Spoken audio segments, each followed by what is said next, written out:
کوئی رات تمہاری ایسی نہ ہو کہ بغیر توبہ کے سو جاؤ، کوئی صبح ایسی نہ ہو آپ کی جو اللہ تعالیٰ کی بارگاہ میں استغفار کر کے نہ شروع کرو۔ ہر دن توبہ کرو، ہر دن اللہ کریم کی بارگاہ میں استغفار کرو۔ اور قرآن کی ایک آیت میں آپ کو یہ بھی بتا دوں، 9ویں پارے سورہ انفال کی آیت ہے، اللہ تعالیٰ فرماتا ہے وَمَا كَانَ اللَّهُ لِيُعَذِّبَهُمْ وَأَنْتَ فِيهِمْ وَمَا كَانَ اللَّهُ مُعَذِّبَهُمْ وَهُمْ يَسْتَغْفِرُونَ۔ اللہ فرماتا ہے اس امت پر اللہ عذاب ویسا نازل نہیں کرے گا جیسے پہلی امتوں پر آتا تھا۔ اس کی وجہ یہ ہے، پہلی وجہ یہ ہے کہ ان کے بیچ میں میرا محبوب آرام کر رہا ہے، رسول پاک صلی اللہ علیہ وسلم۔ دوسری ایک وجہ رب تعالیٰ فرماتا ہے وَمَا كَانَ اللَّهُ مُعَذِّبَهُمْ وَهُمْ يَسْتَغْفِرُونَ، جب تک لوگ اللہ کی بارگاہ میں استغفار کرتے رہیں گے، استغفر اللہ ربی من کل ذنب واتوب الیہ۔ یہ آیت کب نازل ہوئی تھی میں آپ کو بتاؤں، دو صحابہ تھے، دونوں گہرے دوست تھے، بہت ہی گہرے دوست، مدینے کے رہنے والے۔ اس میں سے ایک صحابی تجارت کے لیے جا رہے تھے اور ان کے گھر بار میں ان کی بیوی تھی بس، اور کچھ نہیں۔ تو اپنے دوست سے کہا کہ میں جا رہا ہوں، مجھے آنے میں تاخیر ہو سکتی ہے، میرے گھر پر اگر کبھی سودا سلف لانے کی ضرورت پیش آئی تو میری بیوی کو یہ پہنچا دینا، ساز و سامان۔ یہ کہہ کر کے وہ تجارت پہ چلے گئے۔ جو دوست صحابی تھے، دیکھیں صحابہ کے بہت سارے کام امت کے لیے درس ہیں، قیامت تک آنے والے مسلمانوں کے لیے وہ مشعل راہ ہیں۔ تو وہ جو دوست صحابی تھے سودا سلف لے کر کے گھر جایا کرتے تھے اپنے دوست کی بیوی کو پہنچانے کے لیے۔ ایک دن ایسا ہوا کہ شیطان نے ورغلایا اور سودا سلف سامان لے کر گھر گئے۔ ان کی خاتون باہر آئی دوست کی، انہوں نے اس خاتون کا صرف ہاتھ پکڑ لیا اور وہ عورت چونکہ مدینے کی رہنے والی صحابیہ ہیں، اپنا ہاتھ تو چھڑا لیا لیکن وہ چیخ مار کر رونے لگی کہ جس پر میرے شوہر نے سب سے زیادہ اعتماد کیا، تم تو جگری دوست بھائی کی طرح تھے، ہاتھ کیسے بڑھا دیا؟ تو اس صحابی کو فوراً احساس ہو گیا کہ میں بہت بڑی خطا کر گیا، میرے بھائی اور میرے دوست کی امانت میں نے خیانت کر دیا، اس نے مجھ پر بھروسہ کیا تھا اور اس کی بیوی کا میں نے ہاتھ پکڑ لیا، بس اتنی سی بات تھی۔ وہ خاتون بھی رونے لگ گئی کہ میرے ساتھ کیا ہوا، یہ صحابی بھی رونے لگ گئے، احساس فوراً ہو گیا کہ میں نے غلط کیا ہے، سودا سلف لانے کے وقت مجھ سے غلطی ہو گئی، خطا ہو گئی۔ اب اس خطا کی وجہ سے وہ کرتے کیا، ان کو تو ڈر یہ تھا کہ میں اپنے دوست کو منہ دکھانے کے بھی قابل نہیں، اور نہ ہی میں یہ چیز کسی کے سامنے ذکر کر سکتا ہوں، کیا کروں؟ تو مدینہ چھوڑ کر کے چلے گئے پہاڑیوں میں، اور بغیر کھانا پانی سب کچھ بھی نہیں تھا، پہاڑیوں کے بیچوں بیچ رہنے لگے اور صرف روتے تھے اور گر جاتے تھے، اور کمزوری آ گئی جسم میں، اٹھنے پھرنے کی بھی طاقت نہیں تھی۔ اب وہ دوست ان کے صحابی تجارت سے واپس آئے، گھر میں آتے ہی ان کی خاتون نے بتا دیا کیا معاملہ پیش آیا۔ وہ بہت جلال میں آئے اور کہا کہ میرا دل ٹوٹ گیا، آج میری کمر ٹوٹ گئی، جس کے ساتھ ہم نے پوری زندگی بتائی آج اس نے میری عورت کے ساتھ ایسا کیسے کیا؟ بہرحال انسان ہے، خطا ہوتی ہے، انسان ہے، بھولنا اور خطا کرنا اس کی عادت ہے۔ اب ان کو دل میں تو بہت تکلیف ہوئی، کروں کیا؟ لیکن وہ صحابی تھے، انہوں نے کہا یہ معاملہ سیدھے حضور پاک کی بارگاہ میں رکھتا ہوں، کہا کہ میں سزا دوں گا یا پھر جو ہے ان کے لیے جو قرار واقعی چیز ہوگی وہ دلا کر رہوں گا۔ بارگاہ مصطفیٰ صلی اللہ تعالیٰ علیہ وسلم میں تشریف لائے، عرض کیا کہ آقا ایسا ہو گیا، میرے معتمد ساتھی نے میرے گھر میں ایسا معاملہ کر دیا۔ نبی پاک صلی اللہ تعالیٰ علیہ وسلم غمگین ہو گئے کہ ان دونوں کے درمیان ایسا کیسے ہو گیا۔ پھر تھوڑی دیر کے بعد رحمت عالم صلی اللہ علیہ وسلم جو غیب داں نبی ہیں، ہر چیز کو جانتے بلکہ اپنے امتیوں کے احوال سے باخبر رسول ہیں، نبی پاک صلی اللہ تعالیٰ علیہ وسلم اپنے اس غریب صحابی کے حالات معلوم کیے۔ پتہ چلا کہ وہ تو گھر بھی چھوڑ دیا، مدینے بھی چھوڑ دیا، پہاڑیوں میں جا کر کے پناہ لے کر کے اکیلا تنہا رہ رہا ہے۔ اللہ کے نبی صلی اللہ تعالیٰ علیہ وسلم اپنے اس غریب امتی صحابی کے حالات معلوم کرنے کے بعد اللہ کریم کی بارگاہ میں عرض کرتے ہیں کہ مولا تو فیصلہ سنا دے۔ اللہ تعالیٰ نے آیت نازل فرمائی، جو آیت میں نے آج آپ کے سامنے تلاوت کیا۔ اللہ تعالیٰ فرماتا ہے والذین اذا فعلوا فاحشة او ظلموا انفسهم، جن لوگوں نے گناہ کر لیا یا اپنی جان پر ظلم کیا ہے، پھر ذکروا اللہ فاستغفروا لذنوبہم، اللہ کو پھر جلدی یاد کر لیا اور توبہ کر لیا، رب تعالیٰ فرماتا ومن یغفر الذنوب الا اللہ، محبوب بتاؤ اللہ کے سوا کون ہے گناہوں کی بخشش کرنے والا؟ اللہ تعالیٰ ان کے گناہوں کو معاف کر دیتا ہے جو فوراً اپنے گناہ کے بعد یاد کر لیتے ہیں کہ مجھ سے خطا ہوئی ہے۔ رسول کریم صلی اللہ تعالیٰ علیہ وسلم نے اس صحابی کو بتایا تیرے بھائی سے بھول ہوئی، خطا ہوئی، لیکن رحمان نے اس کی بخشش کا مصداق قرآن میں سنا دیا کہ وہ باز آ گیا اور توبہ کر رہا ہے، لہٰذا تیرے لیے بھی یہ زیب نہیں دیتا کہ تو اب کوئی انتقام لے، تو اپنے دل سے معاف کر۔ یہ صحابی تھے، اللہ کے نبی صلی اللہ علیہ وسلم کے پروردہ تھے، نفسانیت اور خواہشات کے نہیں۔ یہ فوراً گئے اور اپنے اس جگری دوست کو، اپنے اس بھائی کو ڈھونڈتے ہوئے پہاڑیوں کے بیچوں بیچ جا کر کے دیکھا، ان کی حالت بہت خستہ تھی، کمزور ہو گئے تھے اور روتے روتے اتنا تھک گئے تھے، نہ کھانا ہے نہ پانی ہے، بس یہ کہ ان سے خطا کیا ہوئی تھی، اپنے دوست کی عورت کا ہاتھ پکڑ لیا تھا۔ بس میرے عزیزو، اس سے بڑا نہیں۔ ہاتھ پکڑنے پر ان کو اس قدر احساس تھا کہ مدینہ چھوڑتی ہے، لوگ یہاں پورے کے پورے گناہ میں ڈوب جاتے ہیں، زنا میں ڈوبتے ہیں، انہیں احساس تک نہیں۔ یہ صحابی گئے اور جیسے ہی یہ گئے تو وہ ہوش میں آئے اور رونے لگے کہ میرا بھائی آ گیا اور اب شاید یہ انتقام لے گا، بدلہ لے گا، مجھے مار ڈالے گا، کیونکہ میں نے اس کا اعتماد توڑا، اس کا بھروسہ ختم کیا۔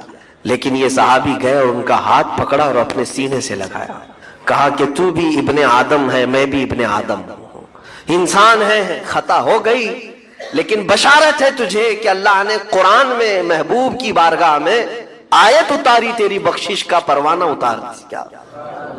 وہ اس قدر خوش ہوئے کہ اس صحابی کو تھام لیا اور کہا میں تو مایوس ہو کر پورے گھر بار سب چھوڑ کر کے آیا تھا، لیکن میرا رحمان خدا بندوں کو کبھی چھوڑتا نہیں، کبھی اکیلا ہونے نہیں دیتا، وہ مایوس نہیں کرتا۔ میرے عزیزو، آج ہمارے پاس وقت ہے، جب ٹھوکر کھائیں تو فوراً احساس ہو جائے، جب غلطی ہو جائے۔ غلطیاں کس سے نہیں ہوتی؟ گناہ سب سے ہوتے ہیں، اور اسی لیے میرے آقا صلی اللہ علیہ وسلم ارشاد فرماتے ان بنی آدم خطاؤون وخیر الخطائین التوابون۔ آدم کی ساری اولاد خطا کرتی ہے، یعنی آدمی سب خطا کرتے ہیں، لیکن بہترین خطا کرنے والا وہ ہے جو خطا کرتے ہی توبہ کر لیتا ہے، توبہ کر لیتا ہے۔ کوئی رات تمہاری ایسی نہ ہو کہ بغیر توبہ کے سو جاؤ، کوئی صبح ایسی نہ ہو آپ کی جو اللہ تعالیٰ کی بارگاہ میں استغفار کر کے نہ شروع کرو۔ ہر دن توبہ کرو، ہر دن اللہ کریم کی بارگاہ میں استغفار کرو۔ اور قرآن کی ایک آیت میں آپ کو یہ بھی بتا دوں، 9ویں پارے سورہ انفال کی آیت ہے، اللہ تعالیٰ فرماتا ہے وَمَا كَانَ اللَّهُ لِيُعَذِّبَهُمْ وَأَنْتَ فِيهِمْ وَمَا كَانَ اللَّهُ مُعَذِّبَهُمْ وَهُمْ يَسْتَغْفِرُونَ۔ اللہ فرماتا ہے اس امت پر اللہ عذاب ویسا نازل نہیں کرے گا جیسے پہلی امتوں پر آتا تھا۔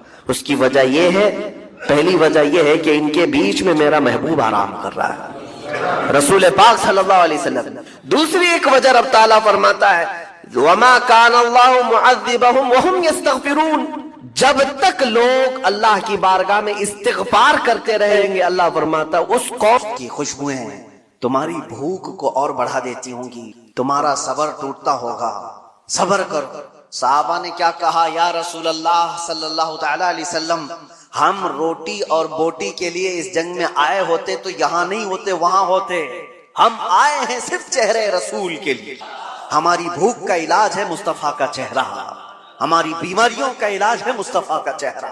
اس دین سے ان لوگوں نے ایک بال برابر بھی بغاوت نہیں کی، لیکن وہ عوام کی بات ہے کہ جب جب طاقت کسی ایسے گمراہ کے پاس بھی آ گئی تو اس کی گمراہی کی تعریف کرنے والی ایک جماعت پیدا ہو جائے گی۔ ہاں، ایک جماعت پیدا ہو جائے گی۔ ارے دور تو چھوڑو، ہمارے اس ملک میں کچھ سالوں پہلے ایک کانفرنس ہوئی تھی دلی میں، آپ کو پتہ نہیں ہوگا، اس میں بڑے بڑے علماء اور بڑے بڑے صوفیوں کو جمع کیا گیا تھا، اور کانفرنس کرانے والے کون تھے؟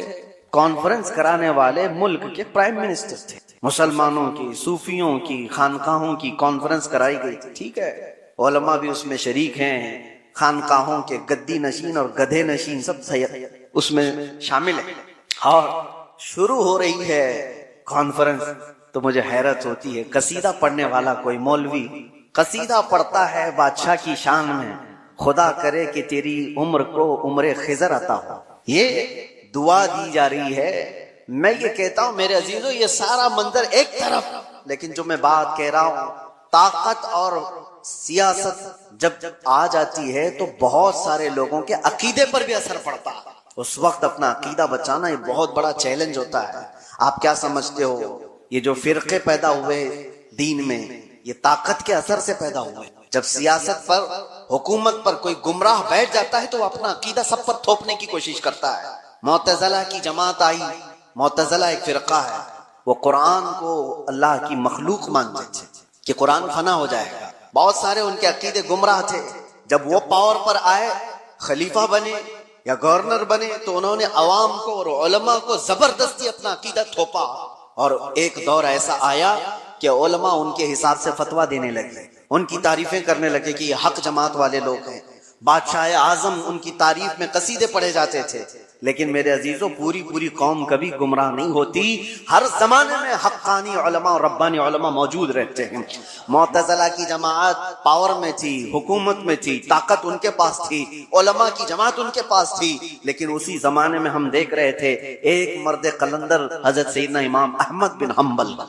امام احمد بن حنبل کو بادشاہ نے 100 کوڑے مارے تھے پیٹھ پر, اور اس کے بعد دوسرا آیا اس نے مارا, پھر تیسرا آیا اس نے مارا. کوڑے کس طرح سے مارے جاتے تھے؟ ان کی ریڑھ کی ہڈی جھک گئی تھی. امام ہے جن کو 5 لاکھ حدیثیں حضور کی یاد تھیں, وہ عام آدمی نہیں تھے. امام احمد بن حنبل جن کو رسول اللہ کی 5 لاکھ حدیثیں یاد تھیں, صرف اس لیے کہ وہ طاقت اور حکومت کے تحت رہ کر کے ان کی بولی نہیں بولنا چاہتے تھے. امام احمد بن حنبل کو ایک بار کوڑے مارنے کے ٹائم پہ ان کے دونوں ہاتھ یوں زنجیر پر باندھے جاتے تھے اور لنگی پہنے ہوئے ہوتے تھے. تہبند, ننگی پیٹھ پر جلاد کوڑے مارتا تھا. اور جب مارے جا رہے تھے ایک دن ایسا بھی ہوا کہ آپ کی لنگی, آپ کی تہبند نیچے اترنے لگ گئی, ڈھیلی ہو گئی. آپ کی آنکھوں میں آنسو آ گئے کہ کیا میں بے ستر ہو جاؤں گا؟ ایک عالم ربانی جو کوڑے کھا رہا ہے شریعت مصطفیٰ کی حفاظت کے لیے, تہبند نیچے گرنے لگی. آپ کو رونا آ گیا, کوڑوں کے زخم سے نہیں, درد سے نہیں, تہبند کے نیچے ہونے سے. اچانک دیکھا گیا 2 ہاتھ غیب سے آئے اور ان کی تہبند کو کس کے باندھ دی. اور جو آپ کی آنکھوں میں آنسو تھے اچانک آپ مسکرانے لگے. جلاد پوچھتا ہے کہ ہوا کیا, تم تو ابھی رو رہے تھے اور ابھی ہنسنے لگ گئے ہو. اس نے اپنے ہاتھ چھوڑ دیے. امام کہتے ہیں تو اپنا کام جاری رکھ, تو اپنا کام جاری رکھ, تجھے جو کرنے کے لیے کیا کرنے کے لیے کہا گیا کر. اس لیے کہ میں جس کے لیے کوڑے کھا رہا ہوں وہ ہاتھ میرے پاس آ چکی ہے. میرے عزیزوں, آج کے بعد آپ کے ساتھ بھی یہ چیز آنے والی ہے, پاور اور حکومت. اس لیے کہ پچھلے آپ 10 سال پیچھے جائیں گے تو ایک جماعت تھی جو بار بار تبلیغ کر کر کے تم سے کہتی تھی مکہ میں ایسا ہے, مدینے میں ایسے ہے, آپ کیوں یہاں الگ کرتے ہو؟ مکہ اور مدینے میں پاور حکومت جس کے ہاتھ میں ہے وہ چاہتے ہیں کہ پورا کا پورا اپنا عقیدہ پوری دنیا پر تھوپے. ایسا نہیں ہوگا. پوری دنیا پر وہی رنگ غالب آئے گا جو میرے مصطفیٰ نے پیدا کیا. تمہارا رنگ نہیں غالب آئے گا. تمہاری طاقت جب تک رہے گی, تمہارا پیسہ جب تک رہے گا, بھکاری تمہارے مرید ہو سکتے ہیں, ایمان والے لوگ نہیں ہو سکتے. جن کا پورا ایمان ہی دولت ہے, جن کا پورا جینے کا مقصد ہی دولت ہے, ان کے عقیدے سے کیا سروکار. وہ کل کو کچھ اور ہوں گے, آج کو کچھ اور ہوں گے. یہ آپ کے لیے میں پہلے سے بتا رہا ہوں, آنے والے دور میں اگر کوئی اور بد عقیدگی پھیلتی ہے تو میرے عزیزو آج سے ہی اپنے گٹھریاں باندھ لو. تیری گٹھری تاکی ہے اور تو نے نیند نکالی ہے. اس لیے اے سنیو, تمہارے لیے چیلنج ہے, تمہارے لیے چیلنج ہے. آپ کو پتا ہے ایک وقت ایسا بھی آیا تھا کہ کرامتا ایک فرقہ آیا جس نے حجر اسود بھی چرا لیا تھا خانہ کعبہ سے, اور وہ لے کے بحرین چلے گئے تھے حجر اسود. ان کی بھی حکومت آئی ہے مکہ اور مدینے میں. یزید کا دور آیا, اس کی بھی حکومت آئی ہے مکہ اور مدینے میں. مکہ اور مدینے میں حکومت کا آ جانا یہ حق ہونے کی دلیل نہیں ہوتی. اللہ کے نبی صلی اللہ علیہ وسلم نے یہ فرمایا, حدیث ہے, بسا اوقات اللہ تعالیٰ فاسق و فاجر سے بھی اپنے دین کا کام لیتا ہے. اس کے دین کا کام کسی فاسق و فاجر سے بھی ہوتا ہے. تو آپ کے لیے وہ معیار نہیں, معیار رسول اللہ کی محبت ہے, معیار حضور اکرم صلی اللہ علیہ وسلم کی شریعت ہے. اگر کبھی کوئی ایسے ڈھکوسلے لوگ آئے, جیسے یہاں بادشاہوں کے دور میں بھی ایسی چیزیں آئی ہیں, ہندوستان پر جب مسلمان بادشاہ آئے اور کئی بادشاہوں نے دین کو اول پرائیورٹی رکھا، اور کچھ تو بے دین تھے، کچھ ان کا لینا دینا ہی نہیں تھا، کچھ وہ تھے جو دین بدلنے پر تلے ہوئے تھے. جیسے اکبر کا نام آتا ہے، اکبر بادشاہ کے متعلق سنا ہوگا آپ نے، جلال الدین اکبر اس کو کہا جاتا تھا. اس کی حکومت لمبے سمے تک چلنے والی ہے، تقریباً 48 سال تک شاید حکومت کیا. اور جب آدمی کو نشہ چڑھ جاتا ہے حکومت کا، یا 5 سال میں ہی چڑھنے لگتا ہے، وہ تو 48 سال کا تھا. اور یہ تو الیکشن سے آنے والے ہیں، ان کے ہاں تو الیکشن بھی نہیں تھا، تو نشہ تو اور زیادہ ہوگا. ایک دور ایسا آیا کہ اس کے آس پاس کے چمچوں نے کہا کہ یہ دین اسلام پرانا ہو گیا، 1000 سال ہو گئے ہیں، اب ایک نیا دین ہونا چاہیے، آپ کے حساب سے آپ بناؤ. کہا تم لوگ بناؤ، سارے لوگ مل کر کے. تو وہاں کے فضلہ خار جو تھے وہ سب تیار ہو گئے، پیسے لیں گے اور بنائیں گے. ایک نیا دین بنایا گیا. نیا دین کیا تھا؟ اذان کی جگہ سیپ بجائی جائے. اذانیں نہیں، سب کو ایک کرنا ہے، سارے لوگ ایک ہی جگہ پر عبادت کریں گے، اور مسجد بھی ہوگی اور ممبر پر مندر بھی ہوگی، وہاں پر مورتی بھی رکھی جائے گی اور مسجد میں نماز بھی ہوگی. یہ دین الہی اس کا نام رکھا گیا ہے.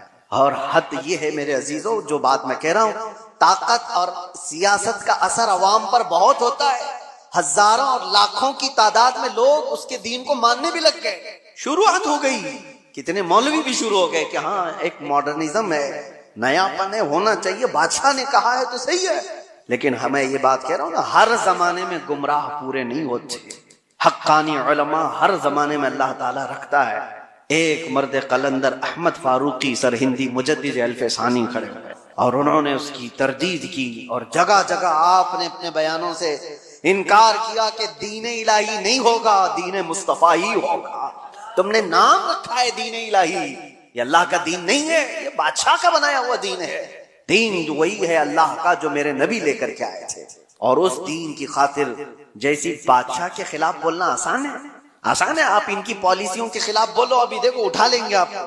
ہاں، کہنے کو دنیا میں ڈیموکریسی ہے، آزادی ہے، بولنے کی آزادی، freedom of speech, freedom of expression, پتہ نہیں کیا کیا چیزیں ہیں، لیکن وہ صرف اور صرف ان کے کتوں کے لیے، ان کے پالے ہوئے کتوں کے لیے فریڈم ہے پورا. اور تم کہیں سے ابھی دیکھو میں کتا ہی بول دوں تو پھر مشکل ہے، اٹھا لیا جائے گا. نہیں، تمہارے لیے نہیں ہے، وہ ہماری طبیعت کے، ہمارے پالے ہوئے لوگوں کے لیے، وہ جتنا چاہے بھوکیں، کیونکہ ہمارے کھلائے ہوئے کتے ہیں، ہمارے پالے ہوئے کتے ہیں. یہ کسی کو کاٹ لیں تو بھی جائز، کسی پر بھونکیں تو بھی جائز. دنیا کا تقریباً سسٹم یہی ہے سب جگہ. کہنے کو ڈیموکریسی ہے، آزادی سب کے لیے نہیں ہے. ہاں، اگر ان کے آلوچک ہو کوئی، ان کو کرٹیسائز کرنے والا کوئی ہو، ارے وہ ایک جملہ بھی بولے تو اس کو پکڑ لیا جائے گا، اور ڈائریکٹ نہیں پکڑا جائے تو پھر تمہارے ٹیکس کی انکوائری شروع ہو جائے. مال کہاں سے آتا ہے، کتنا کماتے ہو، کون سا اکاؤنٹ ہے، E D who, I T ہو، سب جگہ سے. بہرحال دنیا کا یہ نظام ہے. ان نظاموں سے نہ ڈرتے ہوئے بھی اللہ کے ربانی علماء موجود رہتے. مجدد الف ثانی کو 8 سال تک جیل میں رکھا گیا تھا، صرف اکبر کے لائے ہوئے دین کی مخالفت کرنے کی وجہ سے. لیکن ہوا کیا، اکبر مر گیا، اس کا بیٹا جہانگیر آیا، اور اس کو جب بتایا گیا کہ جیل میں موجود ایک عالم ایسا ہے جو 8 سال میں 700 قیدیوں کو عالم بنا دیا، وہ وہاں پر بھی تبلیغ کر رہا ہے. آزاد کرایا گیا، اور اس کے بعد پھر اسی سرخ روئی کے ساتھ، عزت کے ساتھ مجدد الف ثانی دین مصطفیٰ کا کام کر کے گئے دنیا سے. ہر زمانے میں یہ ہوتا رہے گا. تو میں یہ کہہ رہا ہوں، جب طاقت کسی کے پاس آتی ہے ایسے گمراہ کے پاس، تو شیطان اس کے ذریعے سے پورے دین کو خراب کرنے کی کوشش کرتا ہے. اور ایسا عیسائیوں کے ساتھ بھی ہوا، یہودیوں کے ساتھ بھی ہوا، کیونکہ عیسائی پہلے جو تھے حق جو علماء تھے، یہودی بھی، ارے وہ اللہ تبارک و تعالیٰ کی کتاب تورات کے ماننے والے تھے، موسیٰ علیہ السلام کی شریعت کے قائل تھے. لیکن جیسے ہی کسی کے پاس پاور آیا، شیطان اس کے سر پر سوار ہوا اور اس کے ذریعے سے گمراہیاں شروع کی، تو یہودی اس کے پیروکار اس کے طرف چلے گئے. عیسائیوں میں بھی ایسے ہی ہوا. 2 طریقے سے شیطان گمراہ کرتا ہے، ایک سیاست کے ذریعے سے اور دوسرے علماء کے ذریعے سے. اور یہ دونوں کا کمبینیشن ہوتا ہے. کیسے؟ سیاست جب پاور میں ہوتی ہے، طاقت حکومت وہ خریدتی ہے کچھ علماء کو، اور ان کے ذریعے سے جو کہلایا جاتا ہے وہ عوام پر اس کا اثر پیدا ہوتا ہے. حتیٰ کہ میں دیکھ رہا تھا ایک انٹرویو کو، حیرت ہوتی ہے. آپ کے پاس بہت ساری چیزیں آتی ہیں، سائنس پروون ہے، سائنس پروون ہے. کیا ہے مطلب؟